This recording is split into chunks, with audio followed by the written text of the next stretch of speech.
El campesino y la diosa. Tenía ya muy bien sabido él, que el arado le esperaba todas las mañanas. Bajo el sol, era mucho el sudor que había Santiago derramado sobre la árida tierra. Así era su vida. Digna y trabajosa, como es que dicen debe ser la vida de los campesinos. Sus manos, de un tiempo en adelante jamás hicieron ampollas o callos. Tenía siempre muy vívido en su mente el momento en el cual, a los 7 años tomó por primera vez el azadón. Era un recuerdo, que muchas veces inconsciente venía cada vez que alzaba de nuevo la rústica herramienta. Recordaba el desayuno de ese día, a su madre en un viejo fogón, que como un alma en pena trabaja ausente, pensando quizá en cómo hacer para dar el alimento del día.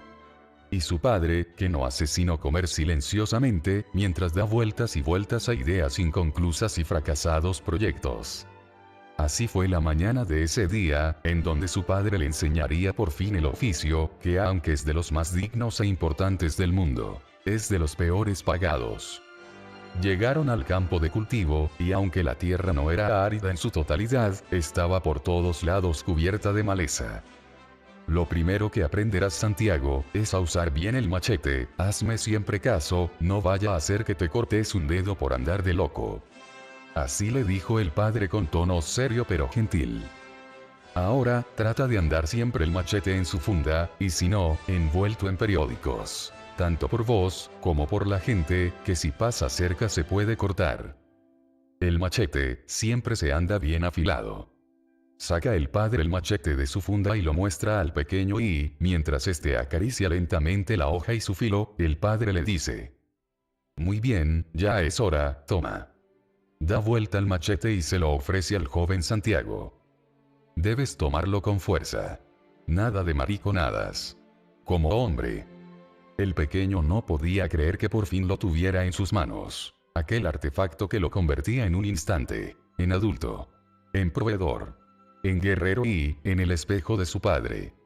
El hombre ríe tiernamente al ver a aquel pequeño con la herramienta, ya que ambos, eran casi de la misma altura. No era ese machete algo apropiado para el chiquillo, así que el padre toma otro machete, pero muy pequeño, a lo cual el niño sonrió muy alegre, considerando, ese sí era para él. Comenzó el padre primero a cortar el zacate superficial, mientras Santiago iba por otro lado, encargándose de pequeñas plantas de monte.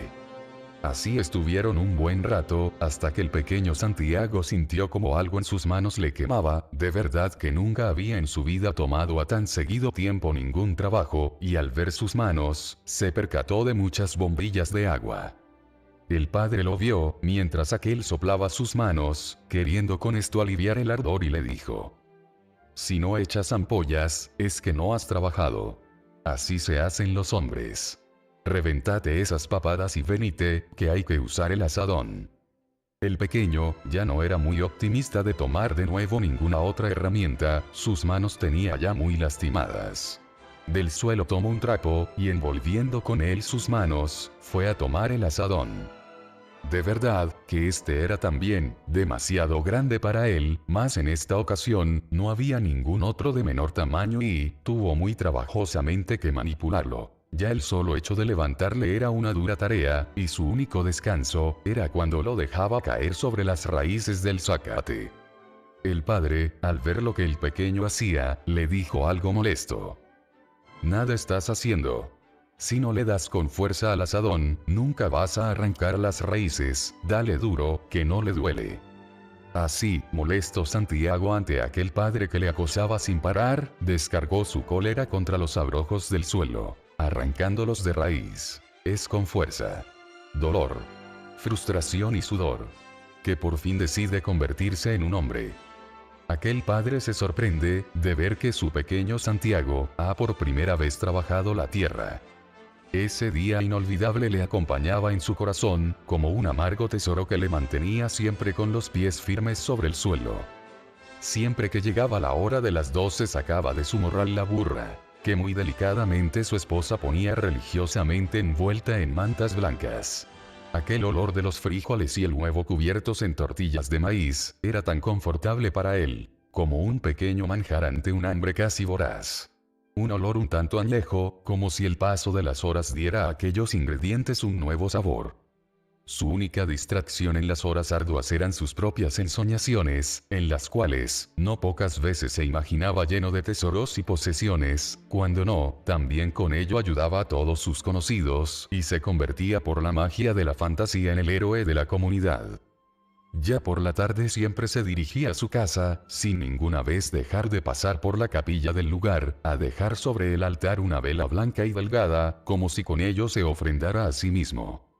Llega al final del día, a su humilde casita de madera, estaba esta ya un tanto oscurecida por el sol y se podía, aun a pesar de los años, notar el aceite quemado en su base, el cual se unta para con ello evitar la pudrición de la madera por la humedad de la tierra.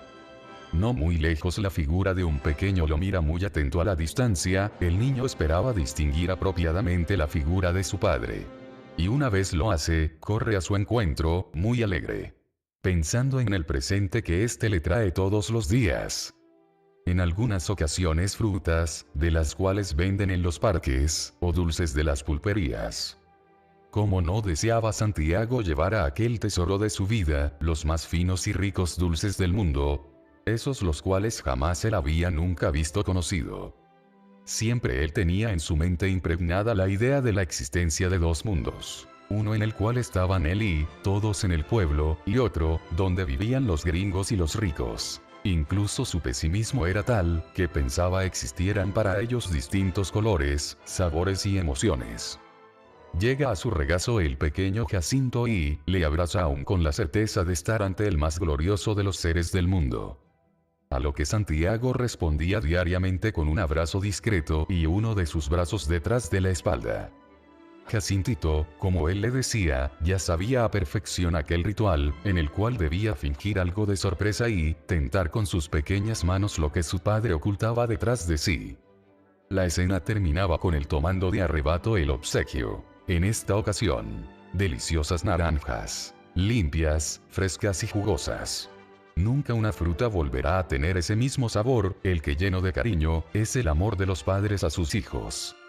Alza entonces la mirada a Santiago, para así con ello, ver el rostro de su amada, la silenciosa y humilde Maya. Una mujer de impecables conductas, portaba siempre en su cuello un hermoso crucifijo de madera, el cual era un obsequio de su padre. Sus calzados eran como aquellos que antiguamente usaban las monjas en los conventos, aunque, no en pocas ocasiones, utilizaba unas hermosas sandalias de cuero, que le había regalado su esposo Santiago, hace ya algunos años. Ella, al verle, se siente ya la portadora de un escudo, a modo de la antigua diosa Atenea, teniendo dentro de sí, el espíritu de la guerra y la sabiduría. Así es el destino de todas estas mujeres, que como heroínas silenciosas, llevan siempre a buen balance sobre sus hombros la vida de todos a su alrededor. Espera con disimuladas ansias la llegada de su amado Santiago. No quiere, como las adolescentes, ser demasiado emotiva, ya que teme secretamente revelar su adoración al sol. Santiago va de la mano con Jacintito a su encuentro, para juntos los tres formar ese maravilloso triángulo equilátero, que tantas veces los más grandes genios del arte retrataron en sus obras. La familia, ya reunida, como ya era costumbre por las tardes, entra a la sencilla casita en medio de las montañas, y así por fin, relatarse cada quien sus aventuras y penurias, cosas curiosas y uno que otro caso de la localidad. El pulido y limpio fogón de Maya estaba a su máximo arder. Sobre él, un porrón y dos cacerolas, hacían los manjares de aquella noche. Café fresco de las montañas, plátanos fritos y frijoles guisados con cebolla. Los platos parecían tan ansiosos sobre la mesa, tal como sus dueños, hambrientos y listos para ser llenados de placer. De la fridera aún caliente toma con un cucharón Maya los frijoles, dando a cada quien su parte respectiva. Una gran porción para Santiago, amo y proveedor de la casa, una media para ella y, de la parte más refrita y deliciosa, la pequeña porción de Jacintito. Asimismo con los plátanos y el café, endulzado con amor. En el centro, a disposición de todos, el remero de tortillas recién hechas. Eran estas un orgullo personal para ella, ya que por todo el pueblo era conocida su pericia en el comal. Nunca nadie dijo que las tortillas de Maya eran gruesas o demasiado delgadas, duras o deformes. Parecía más bien que, habiendo tomado compases y medidas precisas, diera a cada una el más perfecto de los moldes. ¿Para qué necesitarían estos seres casi divinos la luz de los bombillos? Ya solo con su encanto hacían brillar como antorchas a las velas. ¿Para qué querrían estos perfectos humanos el resplandor de una caja titilante? Si ya con solo sus palabras eran capaces de contarse aventuras sin igual. Después de la cena, sale Santiago a sentarse, como todos los días a la banca, bajo el árbol, donde todas las noches tenía por costumbre relajarse y buscar en el cielo patrones. Dentro de su propia mitología, creía a las estrellas, seres de inigualable poder. Por la religión se prohibía a sí mismo darles nombre, lo que aún no impedía les atribuyera el alma de sus abuelos y bisabuelos. Jacintito, a lo lejos, jugando con viejos maderos, siempre le veía. Mas esa noche, algo temeroso, se acercó a su padre a preguntar del por qué siempre, y todas las noches, se perdía en el mar del cielo, como si fuera un marinero, pensaba Jacinto, ya que se hundía en el azar. Papi, ¿en qué piensas cuando miras a las estrellas? ¿Qué son las estrellas, papi? Santiago lo mira con ternura y sorpresa, ya que no es para el costumbre se le interrogue sobre estos asuntos. Hijo mío, la respuesta a esa pregunta no la sé con exactitud. Yo las imagino como almas que se han ido al cielo, pero claro, es solo mi imaginación, ya que seguramente estas estrellas existían, aún antes de la muerte o el nacimiento de cualquiera. Esa que miras a lo lejos, es tu abuela. Interrumpe Jacintito a su padre y le pregunta: ¿cómo es que las estrellas existen? A lo que Santiago responde serenamente: porque tienen que existir. El sol, hijo, es también una estrella y, muy seguramente Dios tiene en esos otros soles, otros planetas. Quizá uno de ellos, es que tu abuela se ha ido, por eso pienso que ella está allí.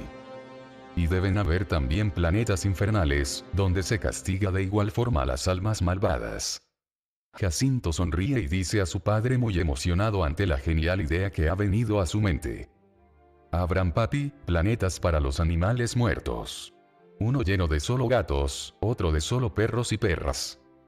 Deben existir los planetas para solo plantas e insectos, y como el espacio es infinito, dice el profesor, también hay de animales que no conocemos, como los dinosaurios o muchos que no existen en la Tierra. Santiago ríe suavemente al escuchar los juegos mentales que ha creado su pequeño a partir de contarle sus propias fantasías y le responde: ja, ja, ja. ¿Sí? Seguramente, Jacintito, en un espacio infinito deben existir todos los planetas posibles, nada lo impide, solo es cuestión de ir lo suficientemente lejos, quien quita y no exista también otra Tierra, en donde esta conversación ya tuvo lugar. Pero por hoy, mi pequeño, debes ir a visitar un hermoso planeta, uno que está dentro de tu cabecita. El niño mira a su padre con extrañeza, a lo que el padre replica: ¿sí? El planeta de los sueños, donde todos los niños deben habitar a estas horas de la noche. Al escuchar esto, Jacintito bosteza, así como dando toda la razón a las palabras de su padre. Así terminó aquella noche, ambos, el padre y el hijo, entraron a la humilde casita, desapareciendo tras un viento invernal. Al día siguiente, el ánimo del desayuno, un olor delicioso y a hogar. Sale Santiago como siempre a sus tierras, a cultivar. Una vez en aquel lugar familiar, en el ambiente del trabajo, del cual muchas veces tuviera la impresión de no salir nunca. Es como si su vida estuviera dividida entre dos mundos. Se dice a sí mismo pensativo mientras recoge y alista sus herramientas. ¿Por qué mi alma siempre está partida en realidades? ¿Por qué imagino un mundo para los ricos, otro para los pobres, otro para los extranjeros, e incluso unos para mí mismo, el del trabajo, el de la casa, el de los conocidos? ¿Por qué nuestras almas siempre son tan duales, en cuanto a las circunstancias nos requieran a uno u otro personaje? Podemos con todos ser como somos, pero esto no hace sino perderme aún más, porque ingresa aún a mi alma una más abismal pregunta: ¿cuál de todos estos yo es el verdadero? ¿Cuál soy, entre ese mar de actores que presento al mundo? ¿Es el mismo ser humano, el que a diario contempla las estrellas, el que juega con Jacintito, Es este el mismo, el que con las gentes del pueblo toma un tono más jovial. No está de verdad demasiado lejos de mi murmullo interno ese trato liviano y despreocupado. Mi auténtico yo, tendría que ser este, el que se divierte, pensando sobre sí mismo. Pero ¿cómo llamarlo auténtico? Si él no viene fortuitamente. No es él, el mayor actor. Ni mucho menos él, quien toma las más trascendentales decisiones. Es definitivo que mi actuar se rige aún por un ser que está por encima de mi propia razón. Quizá trataría como otros de llamarlo Dios, pero me sería imposible. Este ser, tengo que ser yo mismo, pero un yo, que es como la piedra angular de mí mismo. Si no fuera así, y Dios me guiara, el libre albedrío se vería roto irremediablemente. Este ser es uno que sobre mí mismo busca algo más allá de mí. Es el ser que habita en lo más profundo de mi mente, guiado quizá por un destino, una meta, o un trascendental propósito. Él es quien en mí provoca el amor, el odio, el deseo, la tristeza, la pasión y toda la larga lista de detonadores que impulsan mis pasos. ¿Por qué a Jacintito doy todo de mí? Incluso, sin pensarlo dos veces ofrendaría mi vida por la suya. ¿Tendría esto sentido sin un propósito dentro de mí mismo, que sea capaz de rebasarme? ¿Sí? Así es. Este ser, el cual me sobrepasa como un rígido Dios, quiere por sobre mí, tirar una lanza hacia el futuro. Este ser, omnipresente en todo lo mío, ha siempre sabido el sentido de todo aquello que me pregunto y, el motivo de una vida. Ja, ja, ja. ¿Cómo no ha de divertirse con nosotros, viendo cómo buscamos explicación a algo con un tan obvio sentido? Todo esto que yo pueda pensar, todos estos yo, en los que me subdivido. Mis risas y mis tristezas, todas. Incluyendo mis amores de pasión. Tienen como único final la vida de Jacintito. En verlo por sobre mí, pasar mi esencia hasta el futuro, un futuro donde está. Mi alma, ya no estará si no es como un recuerdo, un remanente de crianzas y experiencias. Todas y cada una de estas cosas, en una nueva alma, un alma linda, preciosa y de luz divina. El alma de mi llamado Jacinto. Es hermoso lo que este día he reflexionado, este pobre asadón debe estar ya demasiado afilado, le he dado sin parar con la lima desde que comencé a pensar. Oh. Mi amado Jacintito, es por ti, por quien con agrado sostengo esta herramienta, y es por ti, por quien no hay nunca suficiente sacrificio. He conocido al Dios de mí mismo, y Él te quiere a ti, por sobre todas las cosas. A ti. A ti. Al hermoso y lejano futuro de ti y, aun a tus descendientes. Termina Santiago de sacar sus herramientas y se entrega, con los primeros calores del día, aquella diaria faena, la cual, aunque nunca ha desarrollado con tristeza, hoy mira, como la más divina, importante y sublime del mundo. Así el asadón tomó con su mano izquierda y alzó sobre sus hombros, y dejó sobre la tierra caer el filo de aquel destino silencioso. Al cabo de unas horas, escucho a la distancia y escondida entre los matorrales, la risa misteriosa de una niña que jugaba, en medio de la nada. Trató de no prestar atención a aquel extraño acontecimiento, lo atribuyó quizá al frío de la temporada, posiblemente pensó, es el viento el que entre las ramas, se confunde y esconde en los huecos de algún árbol. Pasa aún más el tiempo y Santiago, ya preparando la tierra para las futuras semillas, toma de su cercanía la punta de sembrar, y con una lanzada hacia el blando suelo, atraviesa como carne herida a la virginal tierra. Se dispone está a recibir del hombre la semilla. Inclinando su brazo Santiago a la derecha, hacia la punta abrir el hueco, y con una suave caricia de sus manos, deja sobre la fértil madre caer por fin, el germen del alimento y el sustento de su familia. Ha terminado este simple cortejo, con el cual el ser humano pasó de los eternos andares, a tener por fin un solo sitio para llamar casa, una comida segura y la primera de todas las ciudades. En el bosque se sigue aún escuchando, pero ahora ya es solo un susurro, la voz de una pequeña niña, que pareciera ahogarse de satisfacción ante la impregnación de la vida en sus entrañas. Es inmediatamente después, que Santiago siente como la punta de sembrar topa con la roca sólida. Con sus manos trata de quitar aquel estorbo, pero parece demasiado grande o arraigado a la tierra. Así que decide mejor darle con el asadón nuevamente, para agilizar el trabajo. Mas, tampoco con este le fue posible arrancar aquel objeto del suelo. Con el fin de ver mejor de qué se trataba, pensó en bañar la superficie, y así poder con el agua quitar la tierra, que le impedía ver la forma de aquella cosa. Quizá fuera realmente una raíz, y no una piedra, lo cual haría necesario un cambio de estrategia. Así lo hizo y de entre la mugre surgió aquella cosa totalmente ajena y retirada en todo de lo habitual. Era la pequeña estatua de una diosa, una niña diosa.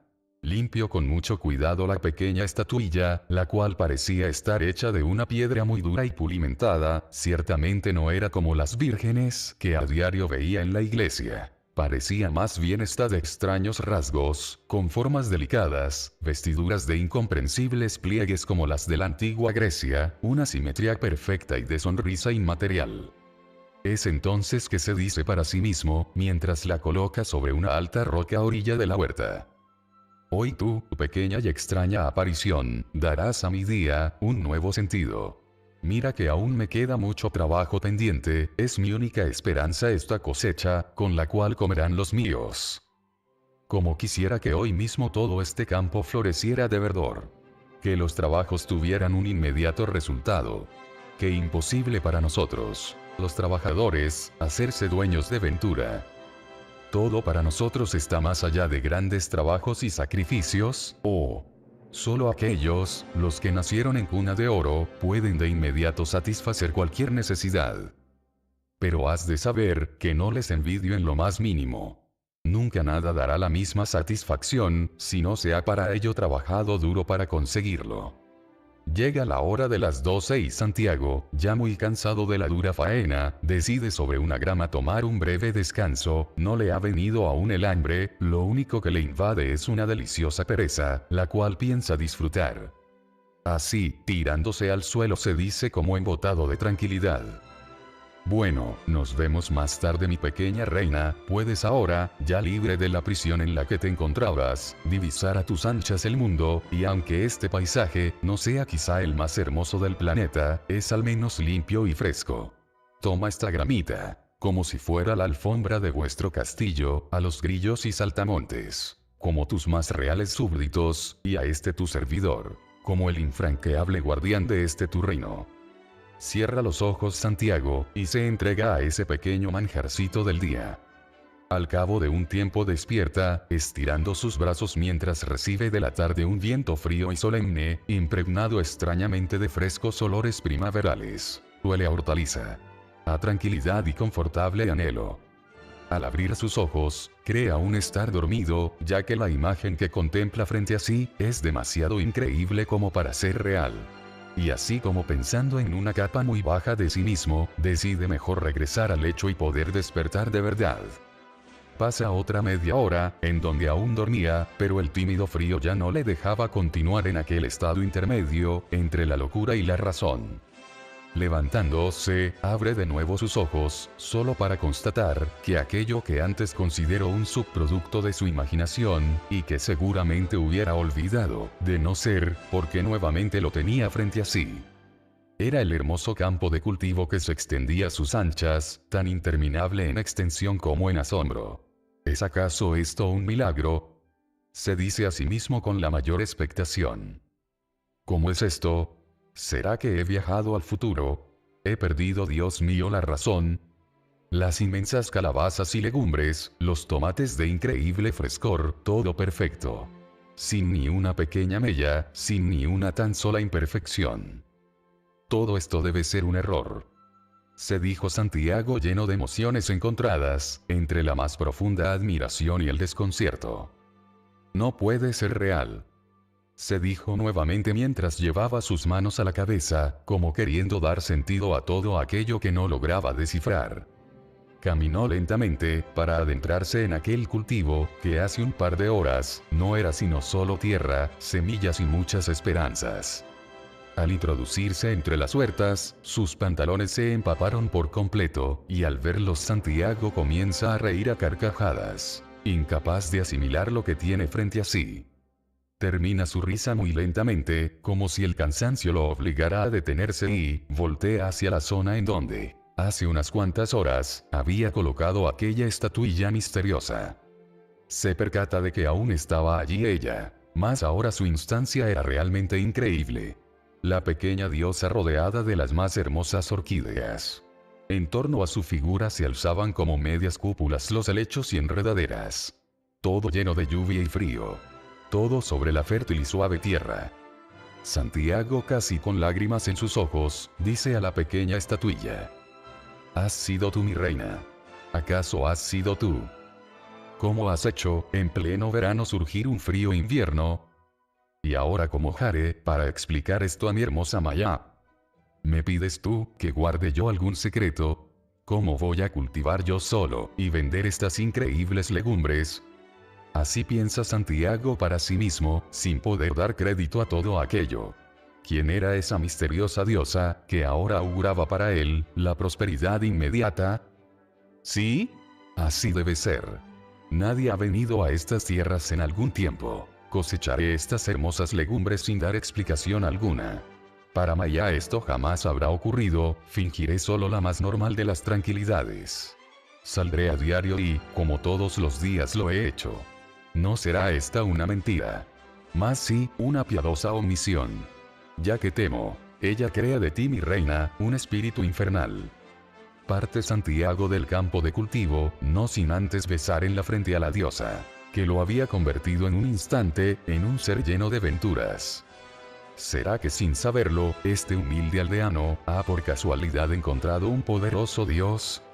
¿Es esta, un espíritu con oscuras y secretas intenciones o, un ser, que por sobre lo humano, se ha compadecido del lamento de este pobre hombre? Nada puede saber o imaginar él, sobre la naturaleza de esta divina y arquetípica figura. Pero sobre la roca, a las orillas de la huerta, una antigua y misteriosa diosa se posa sobre una rústica piedra, como la nueva señora de los cerros, de las quebradas, de las huertas y los campesinos. Caminando hacia su casa reflexiona Santiago, con la cabeza baja, centrado en el suelo y, en cómo éste puede tener diferentes tonalidades, conforme pasa de una región a otra. Es todo esto muy curioso. Quizá el suceso más extraño que jamás me pasará. ¿Cómo es que ocurren aún cosas mágicas? Es tan bella mi diosa. Es tan bella mi diosa. Mira a orillas del camino las rocas. Algunas grandes, otras de menor tamaño, mas todas muy obedientes al papel asignado, a su inherente destino. ¿Por qué se limitan? Se dice sorpresivamente para sí mismo, reflexionando sobre la condición de las rocas. Sé que desde muchos años, ambas llevan sobre la tierra. Han nacido, incluso antes del nacimiento de mis antepasados. Son como ustedes los seres humanos, presas de una condición única. ¿Podrá el pequeño crecer por encima de sí mismo? ¿Es tan difícil para el pobre, sin la necesidad de muchos años, llegar a un volumen considerable? ¿O es que nuestras clases son tan rígidas como ustedes? Rocas del camino, que solo están allí pasivas, cada una tratando de vivir sus propias vidas, a orillas de la vida. Es verdad que son inertes. Muertas incluso. ¿Puede cualquier ser vivo patearles a un incierto destino? Tú, dicen ellos, serás parte de este muro, y tú, insignificante estorbo, servirás de buena cuña. Y así es como su pacífica inacción les vuelve instrumentos de hábiles manos. Arruga su frente Santiago y reprende molesto contra la nada. Yo no seré como ustedes. Miserables y serviles. Rocas del camino. Quisiera poca cosa, si solo tratara de compararme con los dioses. Estos padecen de una terrible pereza e inacción. Yo quiero ser como ese árbol, que nunca bajo los vientos se deja vencer. Quiero ser yo como esas montañas que, a lo lejos, todos sueñan con llegar y, una vez en ellas, se perfilan aún a la distancia nuevas e infinitas cordilleras. Y oídme bien, rocas miserables. No deseo nunca que entendáis mis motivos, no es mi intención confundirles. Solo que sus sordas existencias son incapaces de penetrar las tonalidades de este mi aún pobre lenguaje. Así Santiago desaparece en medio de la tarde con rumbo hacia su casa. Llega Santiago a su casa, tras de sí traía toda la esperanza, era como tener secretamente la solución a todos los problemas, un aura que llena al portador de tal dicha, de una felicidad que para los demás es algo inexplicable. Le contaba Maya de las dificultades, de cosas necesarias que aún no podían suplir, a lo cual él solamente asentía con la cabeza, como dando a entender con una leve sonrisa que este era un problema sin real importancia. El futuro se abría ante él como un mar de infinitas posibilidades. Llamó a Jacintito y le dijo alegremente: «Ven Jacintito, vamos a la plaza, correrás todo lo que quieras en el parque, hoy no pondré para ti límites de velocidad». El pequeño sonrió a sus anchas, muy feliz de ver el estrés evaporarse de los vivaces ojos de su padre. Se puso muy aprisa los zapatos, y en pocos segundos estaba ya listo para salir. Maya, la cual aún se encontraba algo asombrada de toda esta nueva conducta de su esposo, no puso reparo alguno, a pesar de que ya estaba anocheciendo. Así se fueron los dos, camino a la plaza del pueblo, detrás de ellos el canto misterioso de los pájaros nocturnos, los grillos y la media luna. Pregunta Jacinto a su padre al escuchar el sonido de los insectos y aves nocturnas. «Papi, ¿dónde es que viven los pájaros que salen por la noche? ¿Son iguales a los pájaros del día?». Pensativo, pero con ternura en su voz, le responde Santiago: «Ah, mi pequeño. Son muy parecidos a los mismos que ves durante el día, mas su pasión no se encuentra en la luz del sol, se han acostumbrado a buscar por la noche el amor y el sustento, lo cual no impide con ello, que sea igual o más lindo aún su canto que los del amanecer». A lo que le dice Jacinto: «¿Es seguro, papi? ¿Cómo le harán para ver, para cantar tan bonito?». «Eso, aún no lo sé, hijo», le responde Santiago. Es entonces que Jacinto señala hacia el horizonte, justo a la zona en la cual Santiago tenía su preciada huerta. El padre voltea a ver de inmediato y se percata de una cálida luz proveniente del lugar. A pesar de no ser excesivamente brillante, se pueden de ella percibir muchos colores, predominando el azul, el rojo y el amarillo. Toma de la mano a Jacintito y le pide acompañarlo. Van por el camino, disfrutando a cada instante de ese particular arco iris nocturno. Una vez llegados al lugar, las luces se han apagado por completo y solo les iluminan los mágicos rayos de la luna. Todas las hortalizas han vuelto a su anterior estado, desapareciendo por completo y vuelto la tierra solo a semillas. Voltea rápidamente Santiago hacia el altar de la diosa, decepcionado de no poder allí encontrarle. Jacintito observa maravillado, y dice a su padre: «Mira, papi. Es un cofrecito de madera».